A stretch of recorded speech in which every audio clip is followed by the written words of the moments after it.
At approximately 6:00 a.m. local time, a squadron of Israeli fighter jets takes to the skies, equipped with highly precise, long-range missiles. According to joint intelligence from the CIA and Israel, a massive gathering of Iran's top leadership, including Supreme Leader Ayatollah Ali Khamenei, is taking place at a highly secure compound in Tehran. Just over 2 hours after departure, Israeli missiles obliterate the target. This is the story of how the coordinated U.S. and Israeli offensive against Iran took place, the elimination of the nation's top leader, and the chaotic aftermath that followed. Please note that as this is a developing situation, new details may surface after this video goes live. A history of hostility. To understand this conflict, we have to look at the deeply rooted tensions between the U.S., Israel, and Iran. Prior to 1979, Iran was ruled by the U.S.-backed monarch, Shah Mohammad Reza Pahlavi. However, following the Iranian Revolution, Ayatollah Ruhollah Khomeini seized power, establishing the Islamic Republic governed by strict Islamic law. Khomeini immediately discarded the previous regime's pro-Western policies, officially declaring the United States and Israel as primary adversaries. Opposing Israel became a core pillar of Iran's ideology. Following Khomeini's death in 1989, Ali Khamenei, a rapidly rising cleric, took his place as supreme leader. Over the decades, these nations engaged in a shadow war. Heavy sanctions crippled the Iranian economy, while Tehran funded anti-Israel proxy groups across the Middle East. Tensions flared in 2002 when secret Iranian uranium enrichment facilities were exposed. While Iran denied building nuclear weapons, the U.S. and Israel spent years trying to sabotage the program through cyber warfare, targeted assassinations, and diplomacy. In 2015, the Obama administration secured a nuclear agreement with Iran. However, in 2018, President Trump withdrew the U.S. from the pact, calling it a heavily flawed deal. From there, the relationship rapidly deteriorated.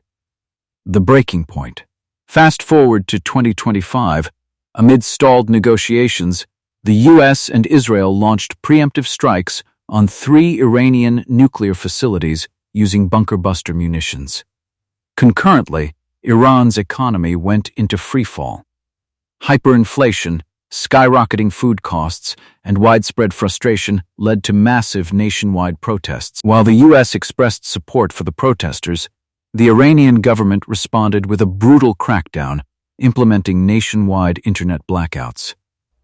Reports suggest thousands of civilians lost their lives, and tens of thousands were detained. With the U.S. massing troops in the region and diplomatic talks in Geneva collapsing in late February, the stage was set for a major escalation. The decisive blow. On Saturday, February 28th, at roughly 9:40 a.m., the focus shifted to a heavily guarded government compound near Tehran's Hor Square. Thanks to advanced surveillance, the CIA had reportedly mapped Khamenei's movements and communication habits for months. Knowing top officials were gathering, military leaders adjusted their plans from a nighttime raid to a daytime assault to seize the opportunity. Missiles struck multiple buildings simultaneously. Satellite imagery and verified ground footage later confirmed massive destruction and plumes of black smoke. The initial strike, which lasted barely 30 seconds, eliminated around 30 senior Iranian figures.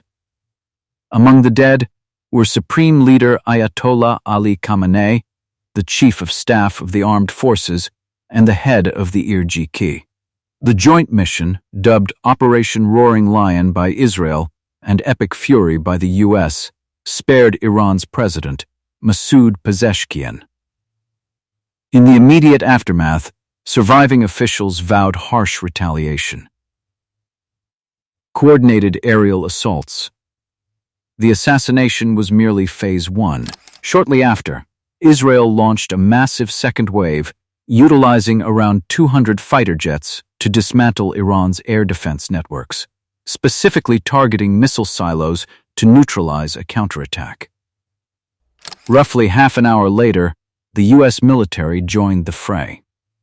American forces primarily struck targets in eastern Iran and engaged the Iranian naval fleet. U.S. warships launched Tomahawk cruise missiles, while ground artillery systems hit strategic military command centers. Amid the chaos, both U.S. and Israeli leadership released statements encouraging the Iranian public to overthrow the remaining government. However, tragedy struck during the bombardment. An airstrike hit a girls' elementary school in Hormozgan province, which was situated near a naval base. Iranian media reported roughly 175 civilian casualties, mostly children. The U.S. Central Command has since stated they are investigating the incident. Iran's retaliation, Operation True Promise 4. Iran's response was swift and sweeping. Dubbed Operation True Promise 4, Tehran fired hundreds of ballistic missiles and drones at targets across the Middle East. Over 200 projectiles were aimed directly at Israel. In Yemen, Houthi rebels ended a recent ceasefire and resumed attacks on Red Sea shipping lanes. The chaos spread rapidly across the region. Iraq. Explosions rocked areas near Erbil International Airport, where U.S. troops are housed. UAE. A drone struck Terminal 3 of Dubai International Airport, grounding all flights. Fires also broke out at luxury hotels, though it is unconfirmed if these were direct hits or falling debris. Bahrain. The U.S. Navy's Fifth Fleet headquarters faced drone and missile barrages. Qatar and Saudi Arabia. Dozens of ballistic missiles were intercepted, though falling debris caused injuries. Both nations declared their right to retaliate. Jordan and Kuwait. Military bases and civilian airport terminals were targeted by Iranian drones. As a precaution, NATO placed its European missile defense systems and Turkish radar outposts on high alert, with intelligence officials warning of potential sleeper cell activations in Western countries. Global fallout and controversy. The conflict has sparked massive international debate. The U.S. administration argued the strikes were necessary to neutralize imminent threats. Critics, however, point out that Iran's missile range was primarily a regional threat, not a direct danger to the U.S. homeland. Many international observers have condemned the attack as an illegal war of choice rather than a necessity, and debate rages over the U.S. president bypassing congressional approval. Globally, the consequences are already severe. Protests have erupted worldwide. Oil prices have surged due to the closure of the Strait of Hormuz, threatening a global energy crisis. Inside Iran, the public is divided between mourning and celebration as a provisional government attempts to maintain control.